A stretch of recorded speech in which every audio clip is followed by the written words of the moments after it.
welcome to the Varside Pubcast. I'm Andy. We are all here for our substantial meal with our drink. And with no further ado, how are you, Simon? Haven't seen you for ages. What's going on? I know. I'm here. I've, thrown off the shackles of work, other responsibilities. I am here. We are now a group of 6. We're sitting outside. We don't need a substantial meal. I've had my hair cut. I said you're back. That is the reason you're back. We've got to the root. It's a haircut thing. Yeah. Yeah, absolutely. Fair dues. Yeah. Absolutely. Or hairdos. So, yeah, indeed. Yeah. Good. I'm good. Hope everybody else is all right. It's been a bit of a slow news day, so not much to talk about tonight, probably. Yeah, we'll just skim past your quick 20 minutes pod, I think. Yeah. And we're also joined by Sarah. How you doing, Sarah? Hey, I'm really good, thanks, guys. Good. You know, we'll get to it, won't we? Yeah, we will. Yeah. And Jamie, how you doing? Yeah, I'm not doing bad, Andy. When you did the introduction there and you said sub, I thought you meant welcome to our. We're here for a substandard pod rather than a substantial meal. It's a bit rude. Well, it's just. Well, it just started. You're slagging us off. It's just the expectations I have now, Andy. So yeah, that's true. It's all doom and gloom. I have set the bar quite low, I must admit. Yeah, I just stepped straight over it. Yeah, you did. And Steve, how are you? Yeah, I'm all right, mate. How you doing? I'm all right, yeah. Bit of pregnant pause. Not bad. Well, I thought, as you're hosting, you can't very well pregnant pause yourself, can you? Oh, I don't know. I'll have a go. You probably will, to be fair. But I thought I'd do the Andy role, just for shits and bants, really. Yeah, why not? Why not? We go. Yeah. And we're also joined by Carl Jones, raconteur, actor, comedian, writer, a few other things. I don't know whether I've added too many in there, but how are you, Carl?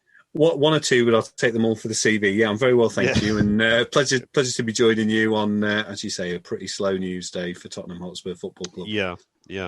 Who in fact, who are they? I've forgotten who they are.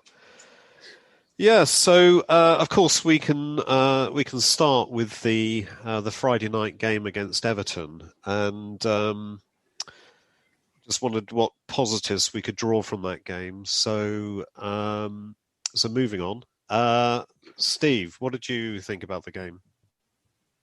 Well, we didn't lose. Kane was fantastic. Done. That's me done. Well, you say he was fantastic. He scored 2 goals, but he was actually in the right place at the right time when Everton actually passed to him. So that's the mark of a good striker, isn't it? It is. That's what a good striker does. Anticipation. Yeah, you're right there. Well, it's movement rather than anticipation. If you ask Gary Lineker when he's not talking politically, and just ask him to remind you about his playing career. And he tells you that he used to make the same run constantly all throughout the course of the game. And by making the same run constantly, he would always, when he scored, they'd say, well, he was in the right place at the right time. But he wasn't. He just kept making the same run. So eventually the ball's going to fall to where he runs to. So it just means that he looks like he's always in the run. That's true, actually. Which is what Kane does. So there you go. Oh, Steve's gone. Carl, what did you think of the game? I think the same as it's been watching a lot of the recent matches, really, hasn't it? It's just been uninspiring. I've been really trying to rack my brains as to whether it's just that feeling of detachment from having not seen a game in the flesh for so long. But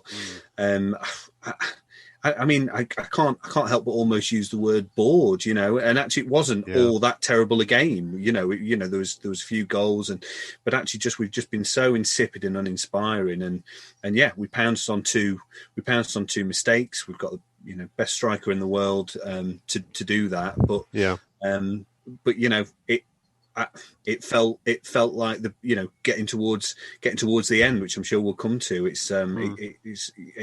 So just the same as it's been watching Spurs, just not particularly enjoyable in the last couple of months. No, I know what you mean.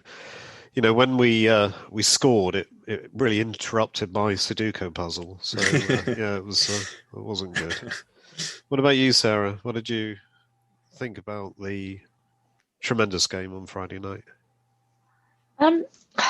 Strangely, I thought we looked comfortable for large parts, but I never felt like I was going to get off my seat. And even when the ball dropped to Harry, it was kind of like, we're spoiled enough to know in those situations he doesn't miss. So it was kind of like, oh, he's going to score. Yeah, he scored. Yeah.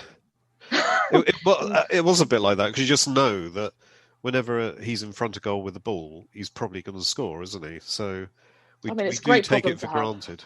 Yeah, we take it for granted, though. But the rest of it, I just felt like I was watching like somebody on death row, to be honest, with Mourinho. I think we were all hoping he'd go, well, I certainly was anyway, hoping he'd go before the final because, frankly, I think we've got a better chance now he's gone. Most people are nodding on the screen. And, of course, we've got Ryan Mason coming in, which is fantastic, isn't it? I hope he can get a medal. Yeah, I hope so. Yeah, certainly. Sorry, Sarah, I just wondered, when you said like about the game on Friday, I just wondered if you thought it was like watching paint dry. Actually, I've had more fun watching paint dry. Well, you can have plenty of opportunity with Dulux as our new paint sponsor, aren't you? That is very true. Yeah. Kudos, Steve. Well done for getting that in there. Actually, to be fair, they were pretty funny. I thought it was brilliant. Yeah. Personally. It was. Yeah. Simon, did you see the game? No, I wasn't watching. I watched bits and pieces of it. But just going back to that, when social media went mad last week because of the social responses from Dulux, I was having a text message conversation with somebody else. I just said that dog is dead. Well, I expect to see it basically as a rug in Daniel Levy's office within 2 weeks. That's if somebody isn't wearing it as a jacket. So, because I think I can well imagine how quickly that phone was picked up to the chief marketing officer of Dulux UK, say, get that off your social feeds ASAP. Yeah, it's just a bit of fun though, isn't it? I mean, Did you notice the hairband that the dog was wearing? Did you see like at the top had like this little blue? Yeah. Little bow. Awful. Absolutely awful. I mean, who the hell thought that was a good idea? Of all the things on the day, I thought that was actually the worst thing. Worse than the tweets, worse than all the social media responses, was putting that bloody thing in that poor dog's head. Honestly, that's my rant for the day. Was that cruelty to you then? Was that a cruelty thing? It weren't cruelty to me. It was cruelty to the dog, I felt, not to me. Had no impact on me at all, to be honest, apart from being offended by it. Yeah. So you're offended. Do we think they were trying to make the dog bail? And personally, I think all the PR was purposeful. Yeah, I think it. I don't think it was an accident. Yeah. No, I don't think it was. I think that was a pretty skillful social media person going on there. So, Jamie, it's getting darker. Is the electricity cut at your house? Because it's so dark. Yeah, I've run out of pound coins for the meter, so just gonna have to wait until the morning now. So Oh, Simon, shoot. Well, I just want to jump back. I think Carl was making the point about feeling a bit disconnected, and I think I've brought it up here before, which is a combination of not being able to get in and see a game live for a year has really affected me and my kind of not affiliation with the club, but just my interest in watching. I suppose when it's not great football, when it's just very average or it's boring, you kind of just go, can I really, can I be bothered to carve 2 hours out of what might have been otherwise a perfectly nice Friday evening or a weekend or otherwise to sit through that? That's not to say, you only want to watch it when they're doing well. No, you're happy. Every game, could be a win, loss or draw. But I think it just goes back to just a combination of things, which is not being there to see it and having the whole experience, and it just being so turgid to watch. I think the last game I watched was wasn't we didn't come out well from it, but it was a good game to watch, and I think that kind of makes the difference. When was the last game, Simon? What year was it? I can't remember. No, wasn't not thinking of the Man U game. What was the one before that? Trying to remember now, but it was Newcastle. No, maybe it wasn't that one either. Go back one more. But it was just a case. It's just like if if it's a good game to watch, but it doesn't go your way, you kind of go, fair enough. But at least I've been entertained and all the rest of it. If it's just shit, you're just like, I've got 998 other channels on this bloody box. I'm sure I can find something else which is not this. Yeah. I know what you mean. Yeah. Oh well, Jamie, what do you think? Anyway, I'll keep it short because everyone's got a lot to say. It was shit and it was boring. That's all I've got. That's all I've got to say, really. No, that's a bit too technical, actually.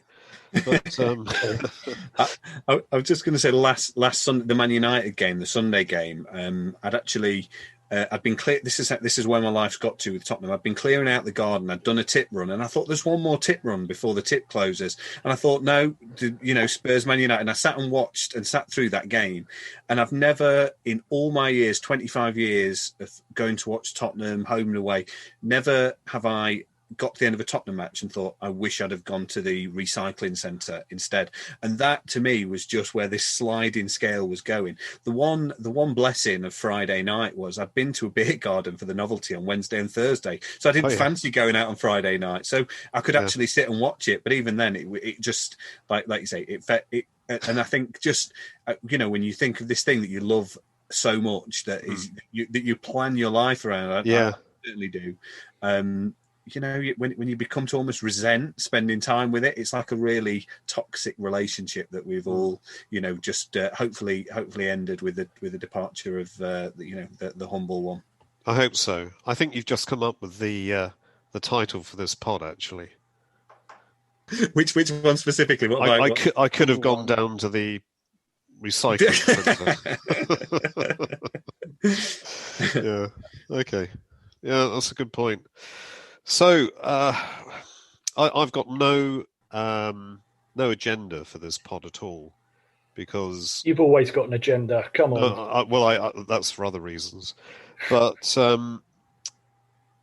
where do we want to start? Do we want to start with the Jose? Oh, Steve's got a starting point. Well, I think before we look at your lack of agenda, I do think we need to spend at least 30 seconds just covering off the fact that the women managed to get a win in the FA Cup this weekend. Forgot all about that. Not been doing great, and so that was pleasing to see. Yeah, it was extra time winning to the next round of the FA Cup. Yeah, at least there's a bit of sanity in their game. Yes, indeed. So, but there we go. We covered it off. Happy days. We can move on now. Good. So let's talk about Jose, because on the last pod we were talking about him going. He's gone now. So what do we all think about it? I'll just say quickly, Andy. I think Jose going has somewhat been overshadowed by the announcement about the European Super League, because whilst I came around to the idea that Jose needed to go ASAP. Yeah. Obviously, he has gone today, but I can't even bring myself to think about that. I'm just thinking about this European Super League, the implications it's going to have on our team, and I'll put it out there. I'm seriously considering whether to renew my season ticket or not, because who wants to spend £1,000 going along to watch the Premier League when it's half-assed, half-baked, when the big games are going to be midweek for the European Super League? Are we going to be playing reserve teams, in the Premier League? And what with the fact that, with the European Super League, if we, we're going to be in this competition, if it does go ahead for the foreseeable, no chance. We don't need to finish in a certain point in the league to qualify for this tournament, because we're already qualified. Yeah.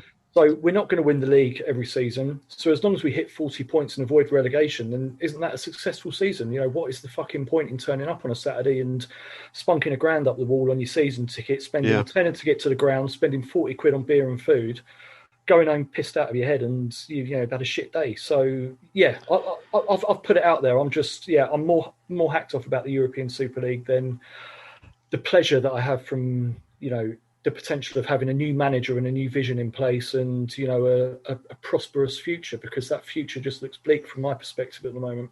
Do you not